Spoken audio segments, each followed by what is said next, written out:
I've only been to London one time, and it was for a layover. Yep. I've been to England several times, but I went to the New York City shop in December, and I haven't been to that one. I could have just spent every dollar I had. It was unbelievable. Well, Nathan sold us out, and he's not here today. He's normally part of the podcast because he's in London. No way. So he's in London for a few days. He's been sending me pictures from him and his wife, Laura Beth. They've been just like doing a food crawl just everywhere. Awesome. They have some of the best food. And then he's going over to Dublin. Okay. So he'll be in Dublin for like a few days, next couple What days. a trip. His wife's brother is in some band. I don't know what kind of band it is, but out of Nashville or Mount Juliet. And his band is playing in Dublin at some like little, I think it's like a Irish country bar. Okay. And so they're going over there to like support. Why not? Yeah. It's like, hey, go do it. We were actually scheduled to go to Dublin for our 20-year anniversary. Wow. And then go to Santorini. But now we're just going to stick to Greece. We're going to fly into Athens, Okay. island hop a little bit, and then go spend a week in Santorini. When is that? Next month. 20 years? Jesus, You're man. old enough to have been married for 20 years? Yeah. I got married when I was like 8 years old. So how long you been married now? They're rolling. They're just rolling. We don't even do introductions. Okay. About to be 6 years. 6 years. We're babies. How did you guys meet? Mutual friends, played matchmaker. Yeah. Played matchmaker, and he was like trying to hook me up with her for like a solid like couple weeks. He kept telling me about her, and I was like, I'm not interested. And then he took a picture with her and some friends and posted it on Instagram. Had you not seen her yet? I'd never seen her. Okay. And he posted a picture, and I swiped up, and I was like, bro, who is the blonde girl? And he was like, dude, you're an idiot. Like, this is the one I've been telling you about. So, so she was in Birmingham. I was in Cleveland, Tennessee, and we just started talking on the phone. And then like a month into it, I asked if I could drive to Beeham and take her on a date. Was she a part of Church of the Highlands? She was. Okay. Yeah. She, her family started coming, like Pastor Chris bought a cell phone from my mother-in-law at a Sprint store. The beep beep. Yeah. Oh yeah. It's like the little Nextel type thing. Yeah. That was a thing for like a year. I had one. A matter of fact, my number, I'm not going to say it on the podcast, but my number and Mark Cleary's number and Pastor Dino's number. Yeah. It's all our original number from Nextel. Yeah. Those things were in, and my in-laws used to own a couple Sprint stores. So Pastor Chris came in, it was like year one of the church, year two maybe, and sold or bought a cell phone from my mother-in-law, and then he invited her to church, and I just never looked back. So That's awesome. Yeah. Yeah. I didn't know if Maddie was going to be here or not. We got to get her on here at some point and chat, because I think every time I'm at like the training events, art training events, and she talks, I'm like, man, she's got a lot of wisdom, dude. She's got it, man. A lot of wisdom. She's the secret sauce of our church. Yeah. Yes, you guys are a power couple. I was telling somebody that I was going to be interviewing you, and I was like, man, I've only known Maddie for a few years. I don't know how many years it's been, but a few years. Yeah. And I think the thing I love about you guys is you have influence and all that stuff. You have a platform, all that, but you guys carry yourself with such humility. And I mean that, man. I don't have a scripted little introduction but you guys do. You carry yourself with such humility, and I think it's attractional. I was just studying I don't even have a opportunity to share this. I just felt like the Lord wanted me to write something on the Good Shepherd. So I was studying that John 10 text where it says good, that the Greek word for it literally means beautiful. And it's this idea that Jesus is this attractional leader. But when you look at all the stuff he says, the Good Shepherd does what? He lays down his life for a sheep. You know, it's not a hired hand. It's all this stuff that's sacrificial.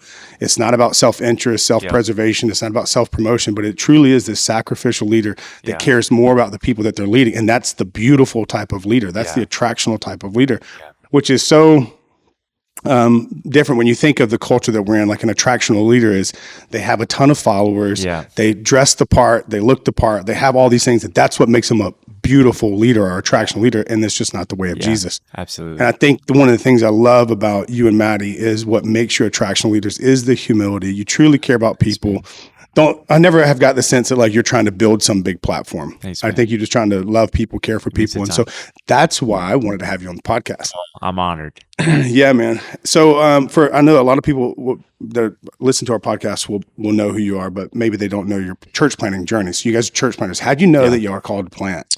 Well, when I was 23, I was leading a college ministry, and I'd been leading it for about a year, and it went from... What city was that? Cleveland, Tennessee. Oh, yeah. I went to Lee University. My senior year, started a Bible study. 9 guys, basketball players at Lee University. You play ball? Played ball for 1 year at Lee. Okay. And this 9-person Bible study turned into about 800 college students in about a year. And wait, we got to go back to that for a second. How? Yeah. What happened there? So I was preaching Judah Smith sermons, word for word. No, it started like I actually gave my life to Jesus in college. So junior year of college, gave my life to Jesus through a Judah Smith sermon, and then felt like I was supposed to I wanted to just grow in my Bible knowledge. And so started this Bible study. Those 9 guys, we just started reading a chapter every Thursday night, and then we would just talk about it. But there was just like this passion, and like some of those guys were super influential on campus. So word started getting out, started growing. We moved it to a lecture hall. Eventually we had like 100 people showing up. Was there any like worship or anything, or just like? Yeah. Eventually when we got to like 100 people, I started asking a guy to lead acoustic worship, a friend of mine. And I remember one time I was pulling into the lecture hall, and that guy that was going to lead worship came out, and he was like, "Hey man, I don't think we can do Bible study." And I was like, "Why? Did we double book like with a fraternity or something?" He's like, "No, man, like the Bible study fraternity can't fit in this lecture hall, and we're not going to be able to just like read scripture and talk about it. Like I think you're going to have to preach." Yeah. Had you preached up until this point? I've never preached in my life. And so I got back in my 1999 Ford Mustang, and I got on YouTube and I watched a Judah Smith sermon, like 10 minutes of it. And I kid you not, my first sermon, I just went in and regurgitated the 10 minutes. Have you ever told Judah that? Oh yeah. Yeah. And man, 2 people gave their life to Jesus that night, which was insane. And Judah was pumped when he heard that. But that's how. Do you remember the sermon? Do you remember? Yeah. It was a sermon. Sorry if it looks like I'm crying. I mean, that was a great story, but I have allergies and they're so bad right now. I've got like water, coffee. I've got like throat spray, everything. But so, what was the sermon? It was he preached a sermon called "Jesus Turned Around." Jesus turned around. Woman at the well. Sorry, not woman at the well. Woman with the issue of blood. Jesus turned around not to throw stones at her, not to condemn her. Jesus turned around to remind her of her name. That's great. He's such a great communicator. Now I'm like, I'll like see like young youth pastors like preach Jesus is loving Barabbas. And I'm like, don't do it. Don't do it, man. You're not allowed to preach Barabbas. Judah Smith did it the best it will ever be done. You can't do that. I copied one of Judah. Actually, I was preaching somewhere. It was somewhere in Houston. And I text Judah and I said, "Hey man, just FYI, I'm going to have a moment in my sermon, and I'm going to preach where God crosses His arms." Remember that one? Yeah. Oh man, that's one of the best. He had like a sermon jam, I think, off of that they posted. He was like, "Yeah, man, it's all good." He was like, "You take it, man. If it works for you, go ahead." Like he's another one of those guys, like such incredible humility. You know, like that's awesome. Okay, so it explodes. Yeah. Starts growing, people getting saved. Yeah, and there was a guy. Were you connected to a church? No, it was completely on its own. So your campus for ministry? The first year, just a bunch of us just doing it every week. And there was a guy who started discipling me. He was a pastor in town that I had met briefly at something. Young guy, just planted a church in town. I thought he was the coolest, like just most down to earth pastor. And he just started asking to get coffee with me. I didn't know it at the time, but he was trying to disciple me. Eventually, we had a more official conversation. But I remember one time I was talking to him. His name is Todd Stevenson. And I was like, "Pastor Todd, why did you start a church? Like, that sounds insane. Like, why would anyone do this?" And he said, I couldn't shake, like, he started talking about the calling. I couldn't shake it. But he said this line. He said, "I think church planters are like the Navy SEALs of the kingdom of God." And when he said that, I was like, "That's the coolest thing I've ever heard. I want to be that," you know? And so like, how old were you at this point? 23. Okay. And I actually called ARC like 6 months later. I was like, "I'm ready." I'm ready. So I had heard that like ARC was, who you should call when you want to plant a church. I was 23 and a half, leading a college ministry. And I'm like, I know what I need to do. I need to plant a church, And so I called ARC. Jeff Wells, who's Love still Jeff. with ARC, answered the phone and was so kind.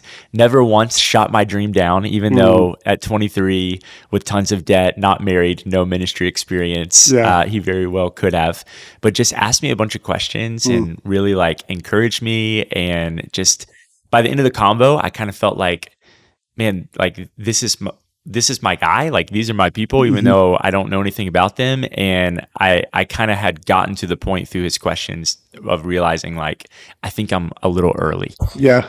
And so, but just the next couple of years, it was just like a calling that I couldn't shake. I felt like God wired, something that I'm sure you've gotten with the churches that you've planted is like, man, why wouldn't you just do something easier, like taking over an established church? Which has its own challenges too. Its own challenges. But I'm like, man, for me, I think that would be more difficult because of the way God's wired me. I don't think that would be easier. I think that would be way more difficult for me. I think because God gave me a more entrepreneurial bent and a little bit of a like, this is the way we should do things attitude, that if I took over a church, it would not be easier. It would be more hard. Yeah. So. Yeah. Man, we've had at Sidecar, at Sidecar, we've worked with a few churches that have had to turn the ship around type thing. I'm thinking of one is at Trademark Church in Landon. Yeah. And he took over that church at, I think it was 50 years old. Wow. Or 45. Wow. And then he was so, I want to interview him at some point because he said the best advice he was given was when you come in, don't tear down the steeple. Yeah. Come in and build trust with the people. That's good. Honor the heritage, all that kind of stuff, and take your time. So he made incremental changes. He gave it 5 years. He was like, I'm going to make these incremental changes over the next 5 years. And at the 50-year anniversary, he had built so much trust with all those people when they rolled out their new name, their new brand, their culture, everything. It was like, yes, they were all ready. Yeah, they were ready. And so, but he talks about all these challenges that he was like, yeah, I don't know if I could plant a church because just taking over one and making these adjustments and stuff was like, it was so challenging. I mean, there's just so many dynamics you got to deal with. Sure. But I tell people, if you can't, this was Dave Olerking, Dan Olerking's dad that passed away. He would say about missions, he would say, if you can do anything else, you need to go and do it. Wow. And I think it's the same thing when it comes to church planning or even taking over a church. Like if you could do anything else, you better go and do it. Yep. But if you can't shake it, it's like fire in your bones. Yeah. It's like, it sounds like that's kind of what it was for you. Yeah. I mean, like even now we're 18 months in and I love what I do. Yeah. Like, what do you love so much about it? I love seeing the growth, and when I say growth, like of course, like the growth of the church, but like of individuals. Like I love the testimonies. I mean, we have a guy, he's now leading the safety team during 2 of our services. A year ago, he's addicted to cocaine. Like that is a real story. Like he was addicted to cocaine straight out of the military, PTSD, just substance abuse, and came with his girlfriend to church for the first time in his life. That Sunday gave his life to Jesus. In the last year, his discipleship journey has been crazy because he just literally no context of church.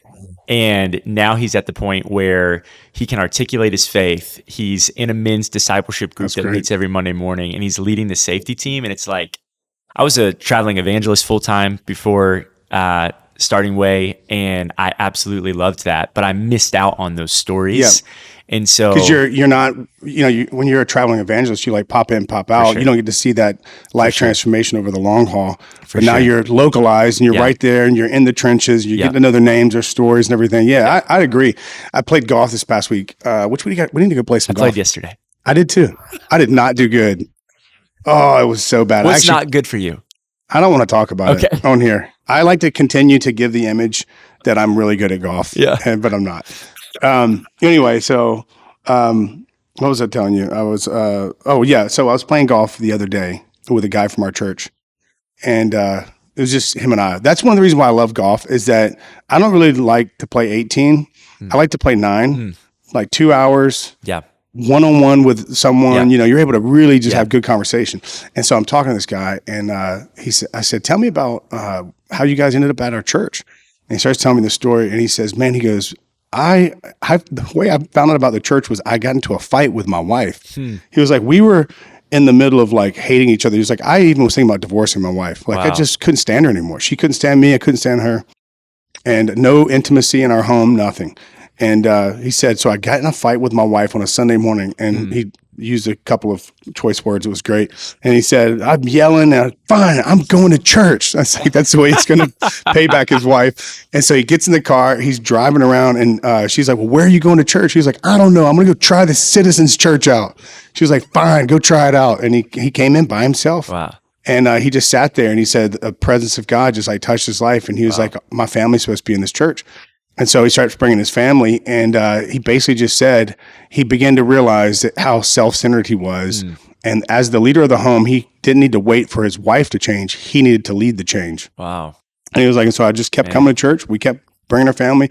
And he goes, my wife's my best friend. Like, we love each other again. He was like, I had to make those decisions. So it's like, you're right. It's like when you hear those stories, I think you preach differently too. For sure. When you get up there, like this even Easter Sunday, I'm like preaching this message, and I'm literally thinking about this family and this family, because I know their story, and you're right. It's like one of the most rewarding parts. Absolutely. It fuels more.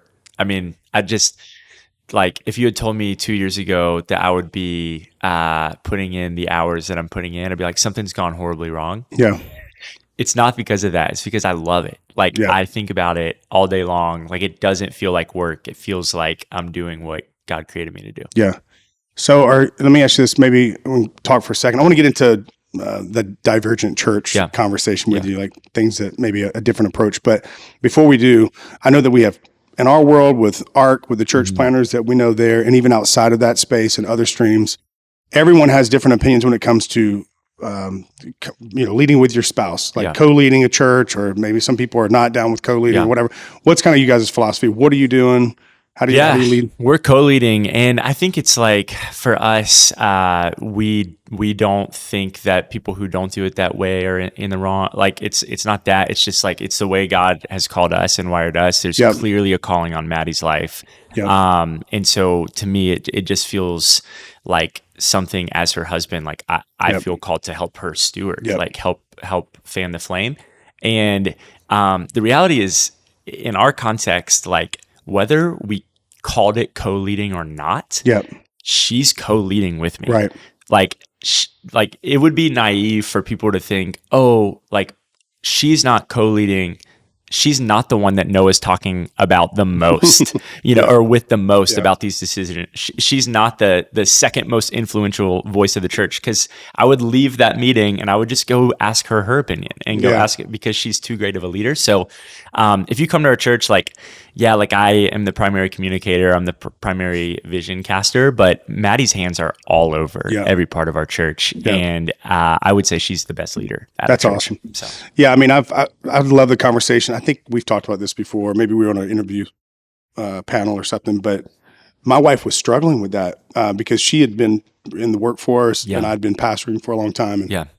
And then she was like, what am I going to do? And I said, well, what do you want to do?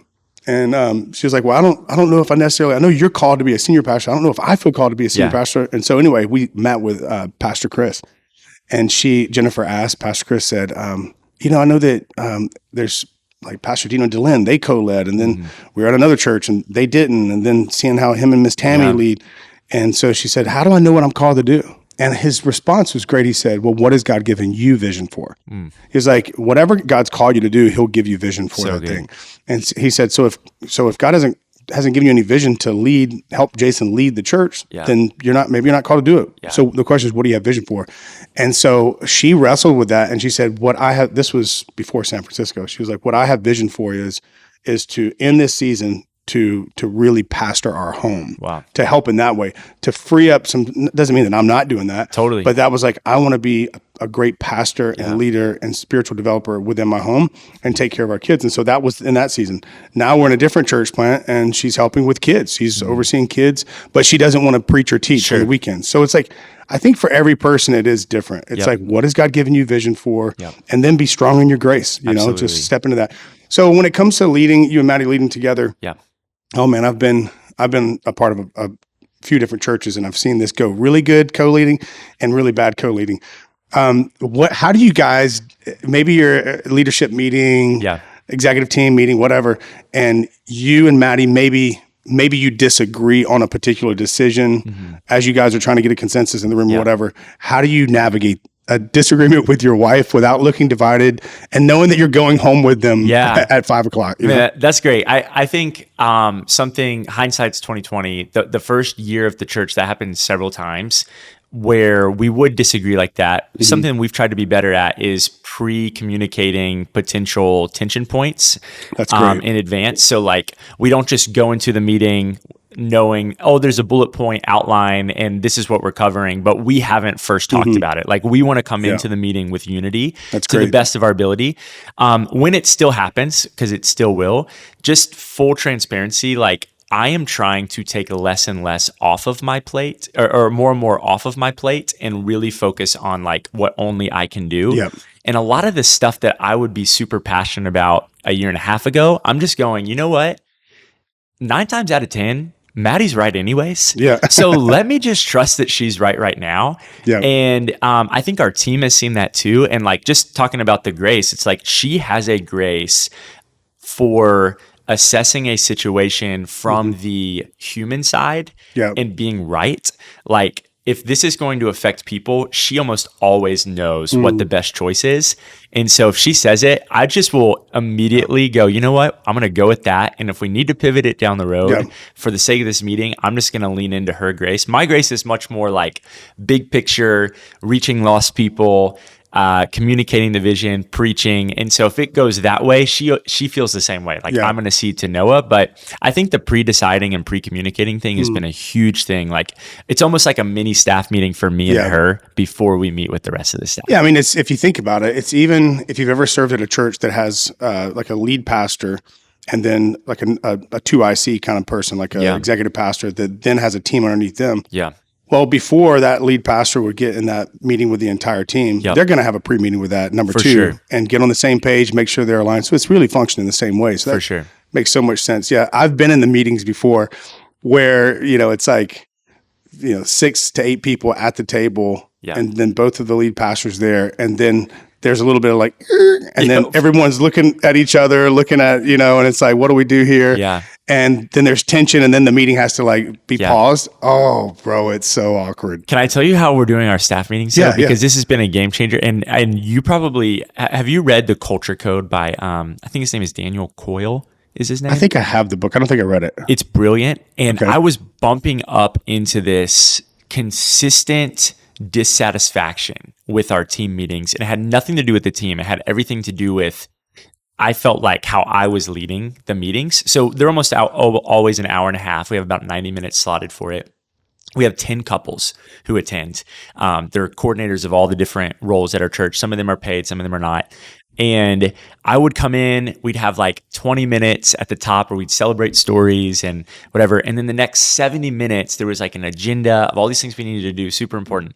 I read this book. The whole premise of the book is you should spend 90% of the time on the connection and building trust and 10% of the time on getting things done. And I was like, that's great. We got too much to get done. Like that's not going to work. Yeah. But I just kept finding like dissatisfaction. And so our team meetings for the last 6 months, we've changed it to where we share a meal, we celebrate stories, and then I ask the same 2 questions at the beginning of every staff meeting. It almost takes up the entire meeting. I say, tell me something that I need to hear about in our church. Like tell me something that I need to know about that's going on. It could be something good, it could be something bad. Like I want to know about it. And it just gets people going. And then the second question is, what is a question that you have for me? It could be about our church. It could be why we do something the way we do, why we don't do something. Nothing's off table. I trust you. What's a question you have for me? And what that's done is it's like given them eyes to see things and permission to look, but then also permission to ask. And it's given me the kind of like radar on what they're actually feeling and what we should be thinking about. Because if they're feeling it, the rest of the team's probably feeling it. And then the last 10% of the meeting is us just looking at what's coming ahead. Hey, do you Yep. guys have what you need? So we're getting very little done. But what it's done is the buy-in on the Yep. team is unbelievable Mm-hmm. right now. I mean, we just did 6 Easter services, and these 10 couples, they probably put 30 hours the week of Easter into putting that on, and just they're ready to Yeah. go. They're like, let's do 6 That's so more, good. you know? And so, That's great. I love that. I love those. Tell us the 2 questions again. yeah, it's like, what's something I need to know? Okay. That's like going on in our church. Like, it could be good, it could be bad, whatever. And then what's a question that you have for me? That's great. And we always start with some sort of like spiritual just encouragement, whatever, but Yeah. it's a separate thing. The principle that and I love what you're saying, but the principle that we kind of use that with, that we say at Sidecar, is where there's weigh-in, there's buy-in. And that's exactly what you're saying. Like, Yep. you're giving them space to be Yep. able to give feedback and to speak into things. We like to do this construct. Have you done the 4 helpful list? No. Oh, it's great. So if you're in one of these meetings, I need to send it to Yeah. you. There's basically 4 columns. Okay. Maybe there's 5 columns. The first one is, it says, what's good, what's going good, because you want to optimize that. And you just long list that for 10 minutes. Okay. So you're facilitating the conversation and you're like, what's going good? Yeah. And then you just, come on, what over here. It's cross-functional. Write it down, 10 minutes, that's it. The next question is what's not good or what's wrong, because we have to fix that. And then you just long list that as people are talking. And we tell them, we're like, hey, this is a safe place to say dangerous things. Yeah. No one's going to get their feelings hurt. We're not criticizing people, but we are critiquing systems, and we want to make that better, right? So what's wrong? We want to fix it. The next one, what's confusing, because we want to clarify it. And when people bring up something that's confusing, like, well, we don't know what communication we're using. We're using Slack, we're using email, whatever. Yeah. You ask it in a question. So you populate that part of the chart with an actual question. What's our primary form of communication as a team? So you long list that. Then you get to what's missing. Yeah. And then we want to add that. So what's missing? If we had this, it'd elevate whatever area, kids ministry or this ministry. So you look at that whole list, those 4 things, you synthesize it into the 5th column of 3 to 4 core issues. And then you create basically an action initiative profile or a plan of how we're going to tackle these 3 to 4 things before we meet again. Wow. But the same thing is like what you were saying, like, it's interesting whenever I'm not the one doing all the talking, but I'm just asking questions. Yeah. Or I'm not even the one asking the questions. Nathan will do it, and I'll just sit in the back of the room. Yeah. And I'll just give them space to speak. Yeah. And it is amazing to see the level of ownership that happens whenever you're able to. And the other thing is this, they have a perspective and they see things that I don't see. For sure. And I'm like, wow, I didn't know that. Yep. And if my heart truly is for the organization, for the church to get better, then I should create space for the people that have fresh perspective on the things that we're doing. Man, it's really good. Let me ask you this question. So I don't know if I heard this or heard a clip or what, but you were on the Carrie Newhoff podcast. You guys talked about the divergent church. First off, maybe explain in your definition of what is the divergent church. And then I'd love to just kind of tease that out a little bit. Like, what's really been the thing that, as you've approached church planning and pastoring, saying we're in a different cultural moment, maybe even from what you grew up in church. So how have you approached this new kind of philosophy of ministry? Yeah, I think like I'm a church nerd like you are, and I love to study like the practical stuff, the spiritual, all of it. I just love it. And something that I've noticed is church trends typically happen in like 1 to 2 decade chunks, right? So in the 80s and 90s, you had this mega church trend where these massive, I mean, how big can we build the auditorium? You know, how big can we build it? Let's fill it. Let's have a dynamic preacher. And I'm one of those people, I'm like, thank God that happens. You know, I love that vehicle. That's amazing. A ton of people got saved. Awesome. Every era had pros and cons, right? And every area will. But that one was awesome. Then the last 20 years, it's been the explosion of multi-site and the explosion of, hey, let's do this, but let's be a little more strategic. Could we do a building with 500 instead of a building with 6,000? And could we spread it to these areas that don't have it? It's worked amazing. I mean, Church of the Highlands, Life Church, all these churches that have reached more people than any other church in America. Like, it's unreal. What I'm sensing right now is not that is like going away or becoming obsolete, but I'm just sensing this real craving of the millennials and Gen Z generation to go, hey, I can get good content on the internet. I'm not going to church for the content anymore, although I care about it. Yep. I'm going to church for the connection. I'm going to church for the community that can help me grow in Christ. So it's the churches that can do both are the churches that are exploding. It's the church that preaches the Bible, has the great content, but also is really effective at getting every single person into the context of life-giving community. And I think for a while, it was like, hey, like we're hoping people get into community, and the reality was sometimes you had to do it by accident. You kind of got into community by accident. I think the best churches right now that I'm watching are doing it really intentionally, and they're asking the question actually first, how can I get people into community first? And then trust that they're going to buy into the vision and the mission. Especially with the next generation. Like my dad's generation, I talk to him about this all the time. There's such a mind shift for how they view things. Like my dad's generation is like, hey, what's the mission? Do I resonate with the mission and then I'll find my community? My generation is like, if I don't have good community, I'm going to move cities. So I'm looking for community first. And if I can find a friend, I'll care about what my friend cares about. And so we're just kind of like shifting a little bit of like, how can we get people into community first and then get them to buy in, which is just a minor shift. And it doesn't mean that it's the only way to do it. Obviously it's not. What does that look like practically? So even like the way we do groups, right? So we do these things, we call them way groups. It's a small group. I think that for the context of groups here in Nashville, too much structure kills community. Too little structure kills culture. So we have a pretty, resolute structure for it, but we give the group leaders some freedom in the middle of it. But they're 10-week seasons, 10-week season, and then there's a 6-week off season. And in those 10 weeks, there's 2 weeks out of the 10 where there's no Bible study. There's no Christian language. There's no mention of the church, but those groups are meeting, and they're meeting in a space that's fun. So Penn's Mechanical Bowling, or they're going downtown to the Assembly Food Hall. And their one necessity is you've got to invite someone who doesn't go to our church and isn't saved. You've got to invite, like, if you don't do it, that's a L. Like, we're giving you plenty of time to do it, and we're just trying to make friends. So invite your coworker that you're already friends with, but the rest of the group isn't. Invite your friend that you're friends with, but the rest of the group isn't. And let's just have fun with them and show them that there is community in Nashville. And then we're not doing it to invite them to church. We're not doing it to invite them back to small group. We're just doing it to make friends. And what is continuing to happen is these people are coming, they're finding like, wow, these people love each other. These people are having a blast. Like, I'm having a blast. I want to hang out with them more. How fun do you guys do this? And then it's a natural conversation of, oh, actually, this is like, we all go to church together and you're more than welcome to come.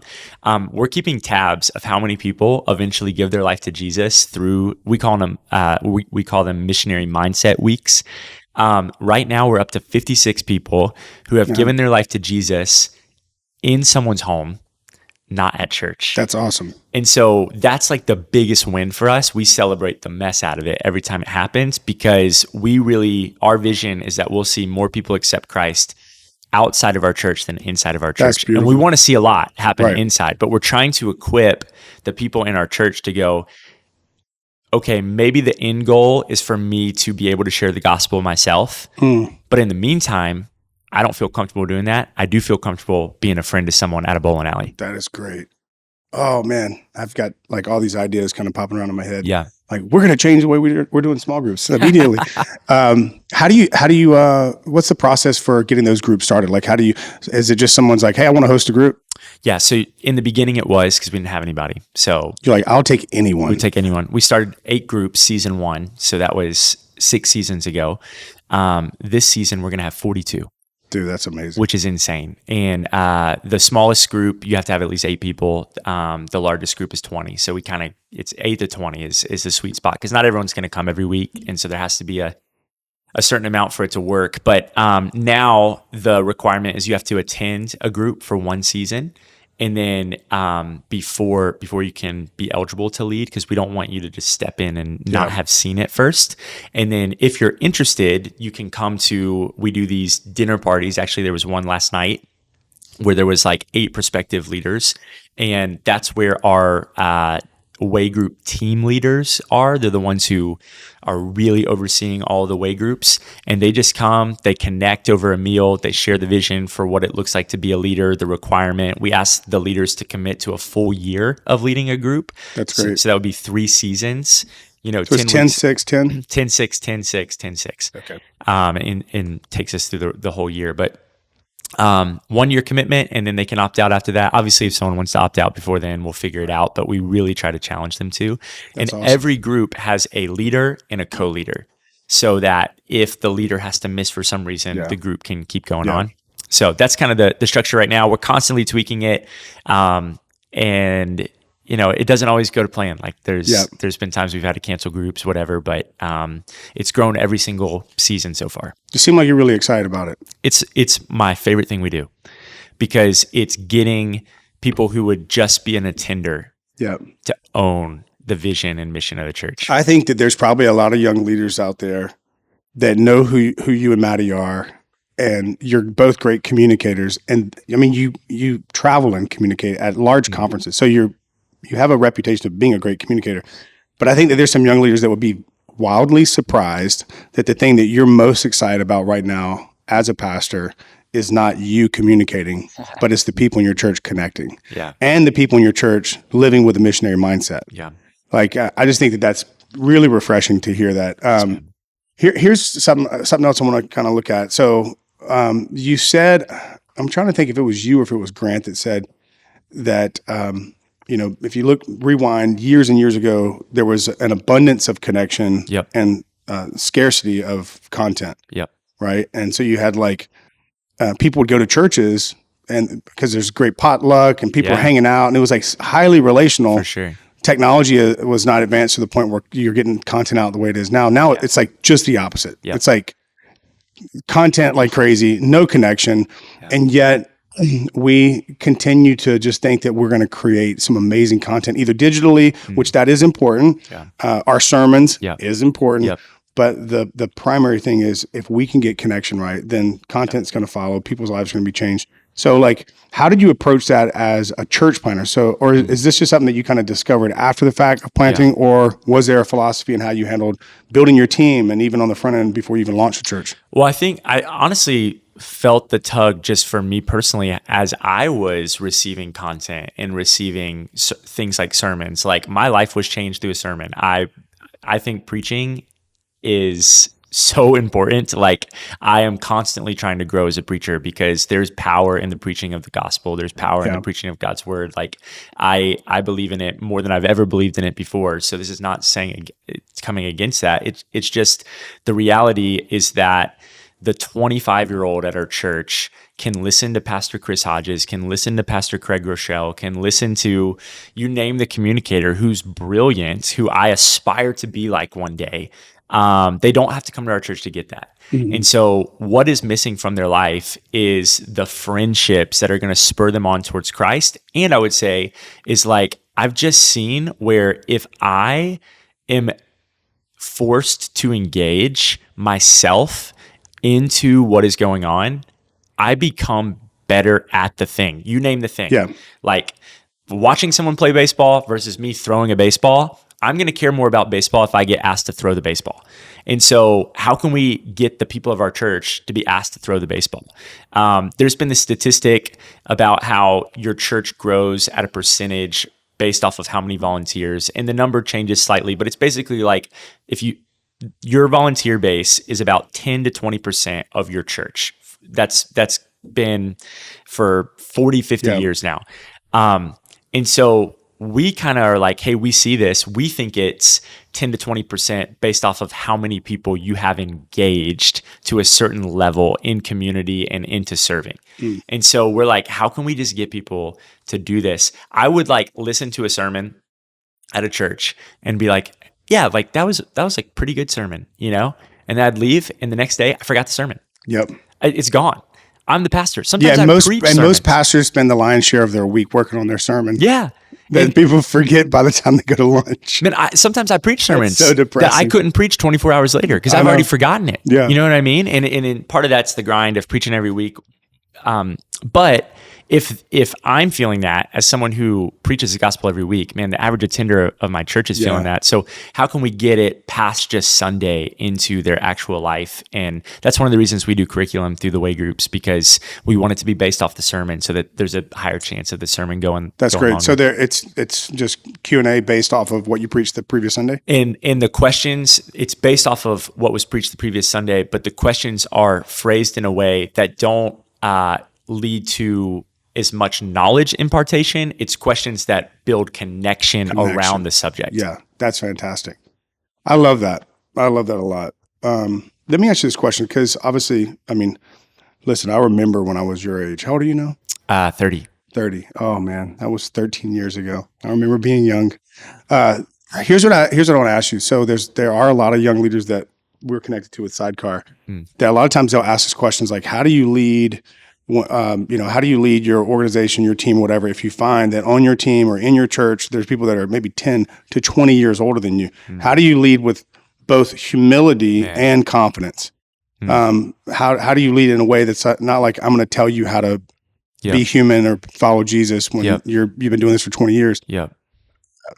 Like, how do you manage that? Because you are young. I remember feeling that, and I still at times feel that. When I'm at church, we've been having a lot of older people come to our church. Praise God. Awesome. I love it. If you ever ask me, what are you most excited about? Probably all these old folks that are starting to show up, and they're so kind. But I do remember when I was 30 years old and on staff of this church, and I had probably a half a dozen guys that were more educated than me. And had been in ministry longer than me, and I was having to lead them. Like, how have you had to do that? I know how I've done it, but I want to hear from you. I mean, that's my biggest insecurity, my biggest tension from day one. It was like, are we too young? Asking Pastor Dino, are we too young? And Pastor Dino, no. You just the biggest encourager ever. But I'll just tell you a quick story, because so we had just launched the church. There was a guy on our team who at the time was one of the only people at our church over the age of 50. And I'm talking dream volunteer, extremely generous with his time, his resources, just got our culture faster than anybody. I mean, just a dream as a young church planner to have this guy in his mid-50s like this. And I took him to lunch one day because I was feeling super insecure about how young our church was. Average age, 26, And I'm like, man, is this sustainable? We hadn't, it was the first month of giving. I didn't know what that was going to look like. I was thinking, do young people give? Do young people serve? Is this just a young adult ministry? Took him to lunch. I was like, hey, why are you a part of our church? Like, I've got to know so I can reach more people like you. Like, tell me why. That's great. He starts crying, tells me a story that I did not know about his son who gave his life to Jesus at our first worship night. That's awesome. Probably the first salvation of Way Church. He starts weeping at the table. He said, no, if you want to reach people like me, reach people like my son. That's great. And it set me free. For the first time, I was like, you know what? I want to reach older people, but God has wired me to reach the people that are my age. And the older people that are supposed to be on our team, they are going to come to our church, not because I've got all this sage-like wisdom for them or like because I'm going to complete them. They're going to come to our church because we're accomplishing the mission that God has put us in Nashville, Tennessee to accomplish. That's great. And because they get to be a part of discipling the next generation. So instead of me trying to change who I am, what I started focusing my efforts on was how can I articulate the vision in a way to the 55-year-old that allows them to see they need me. Like, if I go to this church, I'm not just going to sit there. I'm going to have an active role in impacting the next 30 years of Nashville, Tennessee through what I can offer and my wisdom. And so almost every week, if you come to our church, I get up there. We're looking for a venue right now really bad. So I say something like, hey, as you can see, we're in overflow today. Thank you, everyone sitting in overflow. Hey, by the way, we're looking for a venue. If you own one, I'd love to be your friend. I'll say something like that. And then everybody laughs. Everyone laughs. And then I'll go, and then look around. If you're new here, there's some gray hair in the room. About 3 months ago, there was no gray hair in the room. So we're growing in spiritual maturity. And if you are a chronologically superior saint at Way Church today, I want you to know we love you and we need spiritual moms and dads at our church. Yeah. Thank you for choosing to be here today. I say that every week. That's so good. Because I want them to know we see them. We know it's weird to sit in a room where you're the minority and it's mostly 25-year-olds, but man, we need you. Yeah. And so I would just say to the young leader, it's like, don't try to be someone you're not. That's right. Honor those people and show them how they can help accomplish the mission God's given you. That's so good.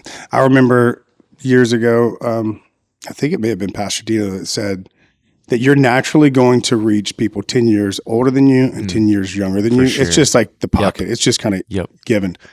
And he said, but as a young leader, he's like, Jason, you need to make sure that you're very intentional with those out, like above that, and, so I would do it. I would be at church. I'm like, I'm looking for the gray hair, man. For sure. And I'm going right there. I know that I'm going to connect with this person right. that's close to my age, but I would go there and I'm like, so good to be with you today. Yeah. Matter of fact, Easter Sunday, this past Sunday, I spent more time connecting with those that were probably 50 plus. Wow. Than some of the younger ones, and but it's so true. We need that. We need I don't want to just say multi-generational, but maybe I'll call it like intergenerational. I don't know if I just made that up, but where it's like it's actually integrated, where it's not just like here's the older people in our church and here's the younger people, but where they're actually integrated. Do you guys have groups that are like that where you see that? We have we only have one group that is age specific, and it's because it's led by a group of young college girls who are amazing, and we let them lead a young college girl group. Every other group is multi-generational. So you are not allowed to pick groups based off of age or interest, because we've cast the group vision as this is for spiritual discipleship, and you're going to learn from people who are older than you and younger than you. That's it's fantastic. Not just one. So our groups are it's completely based off of location. You sign up on your own. You don't know who's in the group. You just know the leader. And there's like a map that goes out, and you sign up before they get full. And so there are some groups that are naturally closer in age just because it happened that way, kind of on accident. But most of our groups, my aunt and uncle moved here to be a part of our church, and That's cool. They're in their late 50s, and they lead a group. And one of the ladies that's in their group is in her 60s, and then there's like 4 college kids that are in the same group, and it's just they're all growing together. Don't you think that there's a growing hunger in like a younger generation, if they're college students, maybe even younger, that are really kind of looking for some folks that have a little bit more experience that can, with integrity, character, all that kind of stuff. But just because I know I think the age conversation is not just true what you were saying, like if you're younger, but it's also if you're older. Just because you're old doesn't mean you're wise or you're worth following. But don't you think there seems to be some level of like hunger and desire to be connected to someone, a father, a mother that has some spiritual wisdom and maturity that you can process decisions you need to make, direction you need to move in certain things. Are you seeing that? Absolutely. Grant Skeldon, our mutual friend, he talks about it all the time, how behind every great leader, there is always a spiritual mom or dad that open doors. I think there's so much more education around, maybe in the world, it would be mentorship, in the church, discipleship. Unlike any other time before, we're doing a good job of teaching how important that is. And I think young people are realizing earlier and earlier, hey, the way forward for me is actually to find someone to learn from. I mean, the amount of times I've heard you talk about Pastor Chris, Pastor Dino, like these guys who are spiritual heroes, but they're also like spiritual fathers to you. Like I know that you would say, I've heard you say, like, you wouldn't be who you are without those men. These young people are going, I got to find my version of it. I got to find my person, because that's how I'm going to be the father that I want to be one day, or be the leader I want to be one day. Yeah. I love that you guys are helping to facilitate that, because I think that there's probably a lot of young leaders. I think there's a lot of young leaders that go, how do I meet that person, make that connection, and make the ask to get them to pour into my life without it being awkward, number one. Number two, there's older folks who are like, how do I find that young leader that I can pour into, and how do I make the ask and it's not weird? But you guys are like facilitating in a way that is organic and relational, but it's very much intentional. Like what I'm hearing you say is very much intentional. Oh man, there's so much I could talk to you about that. Let me ask you just a couple more questions. I don't want to take up all your time today. I love it. But how are you approaching, like, you have these small groups, these pockets there that is fostering community and connection, but you also have teams, I'm sure layers of leadership within the church. What's been the process, your philosophy, and then practically, how have you identified leaders? How have you trained them? How have you made sure you're getting culture into them? You're training them in their actual assignment, what they're doing, and then just releasing them and empowering them to be able to lead so that you can continue to grow. Because you guys, over the last 18 months, you just continue to grow. And I've watched and I've been around at least you and a couple of times around some of your team. It's like they have the culture, they seem high capacity. That doesn't just happen. Yeah. Like, what are you guys doing to produce that? I wish I had taken the advice from podcasts earlier that I'd heard about empowering people. Because we have been growing really quickly. And my natural bent when we grow is to lean back into the bad habit of going, okay, for us to keep doing this, I've got to be better. I've got to do more. I've got to do it better. I've got to do it. The truth is, it, every great leader knows it, is that I've got to empower more. Yeah. And oftentimes, at least where we're at right now, is there is no way that I can know every leader at our church now. Not intimately, not well. Like, we're at the point now where it's hard for me to keep track of the names of people that are now on leadership of the church. Like, I mean, our church is not massive, but like we had 1,200 people on Sunday, which is crazy, and we have 350 volunteers. So that's a lot. It's like I don't know all of their names now. So what I'm doing is I'm spending 90% of my time with 10 couples.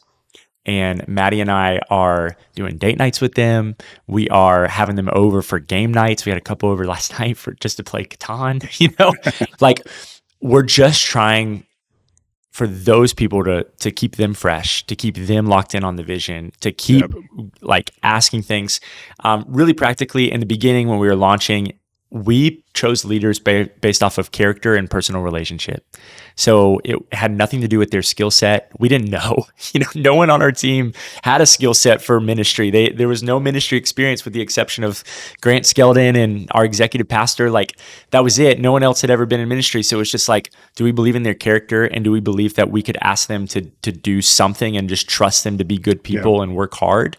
And so we asked people who had never led kids ministry to lead kids ministry, who'd never had kids to lead kids ministry. We asked people who had never led a worship team to lead worship, but we just trusted them and we felt like we were friends with them. Now we're looking for people, and we've trained those 10 couples to look for people who are doing more without us asking them to. Super simple. Like, we've asked them to serve in parking, but when they serve in parking, they're always coming up with ideas for how we can fit more cars in our crammed parking spot.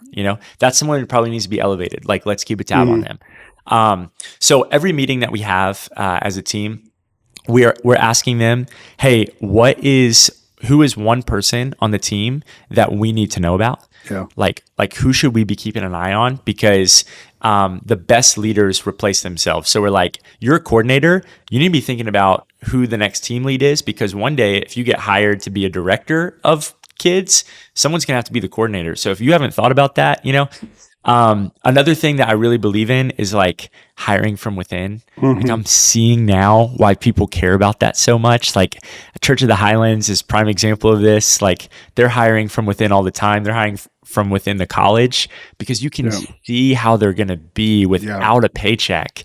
And it's like, that is just invaluable to be able to see, man, they do work hard. They do have high character, and this is all without pay. Imagine if they had 40 hours to give. Thinking a lot about those things. And then the last thing I would say is just like, with any sort of team, the more you can be around each other, the better. So in the calendar, we're trying to figure out ways. We meet twice a month with those coordinators. We meet weekly with the staff, and then with the volunteers, we're trying to figure out how can we meet monthly. Yeah. Whether it's just a hangout, whether it's a team night, the more they can get around the small group, the more that the culture is going to be caught, all that stuff I believe in. But we're learning a lot, man. It's like drinking from a fire hose, because this is the biggest team we've ever led. Yeah. So all right, last two questions for you. One is, who are three leaders? Actually, three questions.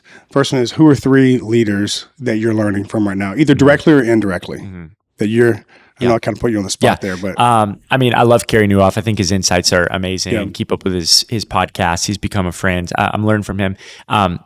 Pastor Joby Martin. Oh, bro, he's a beast. Is my guy. He's pastoring a great church. Josh Turner, our Yeah. friend, introduced me to him, and I had heard of him actually from Matt Chandler. So Pastor Matt Chandler, like my Mount Rushmore for sure of like preachers. And Pastor Matt, I had the opportunity to go to Dallas, spend some time with him, and I was like, "Who does Matt Chandler listen to preach?" And he was like, Joey Martin. Yeah. And I was like, "Who is John that?" Tyson said the same thing. Yes, I dude. just heard that. John was like, "Oh, Joby Martin, he's my guy." So I was like, "Who is that?" So, anyways, Pastor Matt and Josh introduced me to Pastor Joby, and I've just been getting to know Pastor Joby a lot the last 6 months. So we talk probably once a month, twice a month on the phone. I'm asking him tons of questions. He is one of those guys you can just watch him and learn from him, but he's also doing more podcasts now, sharing this stuff. And so anyone could go learn from him. You don't have to know him personally to learn from him.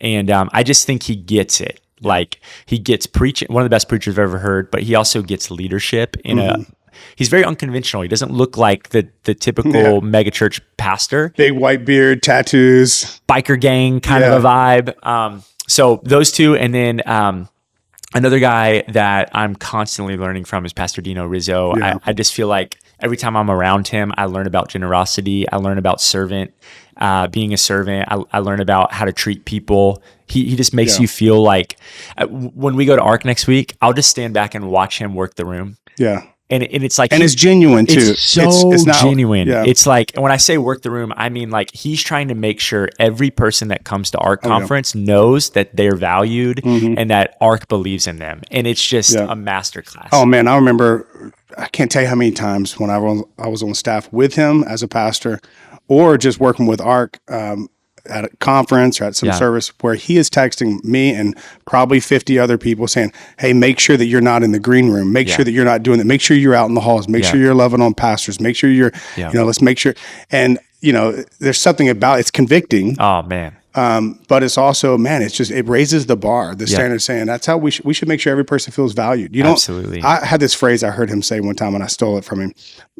And I used it when I was at Gateway when we were building the youth conference, is that I wanted to create this incredible space, almost like a massive quote unquote green room, but not for the speakers. Wow. I wanted to create that for the other local pastors, the youth pastors pastoring 20 kids, that feels underappreciated. I wanted to create a space for them a few times throughout the conference to come in and and let our team and our staff love on them, value them. And so the phrase I stole from Dino was, we want to treat the guy down the street like the guy on the stage. Wow. And make sure that they feel that same level of value. Right there. Just love them, encourage them. Yeah. I love that. So that was one question, those are three great guys. Second one is, and maybe you've already answered this with the connection stuff, but maybe respond to this outside of even just Way Church. Yeah. What's Noah Herrin most excited about right now? Oh, I think, it could be spiritual. It may not be. Yeah. Okay. Mine's my outdoor kitchen. I thought about it this morning. I was like, I'll ask Noah the question, then I'll show my cards. I just built an outdoor kitchen and I love it. And I'm not even a great cook, but I just love to hang out. It's your new sanctuary. Yeah, it is. Come on. I invite people just to come over, and I just have my barber. I was like, dude, can you just come to my house and cut my hair on my back and let's just hang out? And so we did. So we're about to have a third baby. We're having our second little girl in 2 months. And man, I love being a dad. And I think I'm most excited about figuring out how to be a dad to 3 instead of 2. But spiritually, I think it's the young men of our church. Like, we just have a lot of young men who are just leading their homes, leading their wives, leading young kids. And it fires me up. I know, like, when the church at Mars Hill, Mark Driscoll, when it really like took off, there was such an emphasis on raising spiritual men. Yeah. And I see why there was such an emphasis, because that changes everything. And I'm really excited about what God's doing in our church right now. It's like the guy that I played golf with, I was saying, is that he said, our marriage and our family was falling apart. Yeah. And he said, I realized I had to step up as the leader of my home. Yeah. And the more he was developed and the more that he pursued God, the more all that stuff, it just impacted his marriage, then his kids, now his whole family. His like 11-year-old or 12-year-old was at Loden for Easter. Wow. He was all over the place, just like serving. I'm like, look at this, bro. This is unbelievable. Okay. And then the third question, if you're sitting across from a church planter, a pastor, maybe it's just a leader it could be a staff person at the church or a high capacity leader, and they just feel really discouraged right now. Yeah. For whatever reason. Yep. Church isn't growing, ministry, they're not seeing the fruit that they thought. Yeah. They feel like they're stuck. They want to give up. They want to quit. What are you saying to them today? Oh, man, I love to encourage, but I think what I would say first is, have you fallen more in love with your dream than your king? Yeah. Because for me, this is just my experience. When I get the most discouraged, it's because the dream's not going well. And I've just found that sometimes I can say I love Jesus the most, but what I really love is I love what Jesus has asked me to do, and I also love Jesus. Yeah. And I think when you really can just strip away and go, you know what? If the church plant never grows by another person, but if I truly am doing what God's told me to do, and I truly love Jesus more than any other thing, I can find contentment. Yeah. It's why my dad is my hero. My dad left a church of a couple thousand people to basically take over a church revitalization 10, 12, 13 years ago. And I think he had some dreams of that church being bigger than what it is right now. And it's not that the church is small, it's a good sized church. But I think if he was honest, he would say, you know, I think that it's going to look like this other church at some point, and it just hasn't. When you're around my dad, there is no ounce of this is a failure. Yeah. Because he's secure. He's content. He's secure. He loves Jesus. I mean, he knows what he's called to do. Loves his family. And I'm telling you what, I've never been to a church where the sheep love their shepherd more. That's great. I've never been to a church where they love their pastors the way that this church loves their pastors. And like, to me, that is success. Yes. That is success. Yes. If our church doesn't grow another person, but I'm doing everything I can, I'm loving the people that God's called me to love, they're loving me in return, we're growing in Christ, that is a win.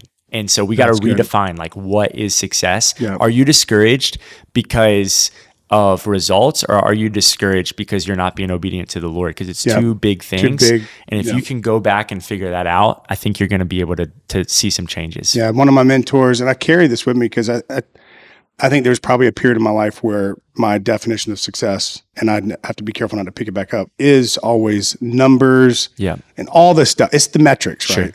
Sure. And I heard this guy say, he said, success at the end of the day is about hearing, believing, and obeying God. Yeah. Period. And I remember him saying, like, kind of the phrase was, outlook is on me. Like, I'm supposed to have an outlook of faith that our church or our ministry is going to grow, or the book's going to do well. Or whatever. So have an outlook of faith. And he said, then output is on us. Like, we have to work hard. Like, it is work. You know, Paul said, I worked harder than anybody else. You know, so it is hard work. So outlook is on us, outputs on us, obedience is on us, is truly just doing what God's called you to do, becoming who God's called you to become in his way and in his time. Thanks, Pete Scazzaro, for that definition. And then, you know, at the end of the day, the outcome is on God, like whatever it is. And when you settle that, when it is truly like, God, what have you called me to do? Who have you called me to become? And then that is success, just being obedient to that. If the church grows to 150 or to 50,000, like, to God be the glory, whatever it may be. I'll kind of finish with this. I remember, have you ever heard Pastor Chris talk about, and I can't remember where the verse is, but the boundary lines you've set for me are beautiful. You, O Lord, are my portion. You're my inheritance. One of my favorites. Yes. And I remember I was struggling with, I'd left pastoring this, 4,000 student ministry. And then I planted this church in San Francisco, and San Francisco is not the easiest place to plant a church. For sure. And so I'm looking at like 150, 200 people, year two, feeling like a big failure. And I remember telling Pastor Chris that, and he quoted that scripture. Wow. And he said, you're going to have to get to the place where you're just content with the boundary stones that the Lord set for you, and that the portion that is your inheritance and is your fulfillment is not the size of the church, but it is Jesus himself. So good. And I remember being like, that's not what I want to hear. I want you to tell me how to grow the church, whatever. And I went back, I left Birmingham and went back to San Francisco, and I was standing in my backyard, And I remember looking up at the stars and I said, Lord, whatever size or scale this church ever becomes, the boundary stones you've set for me are beautiful. And I want you to always remain my portion. And it was like something kind of broke off of me. Now you got to keep going back to that. Yeah. You know, when your definition of success gets, you know, influenced by something or whatever. Yeah. But man, I love that.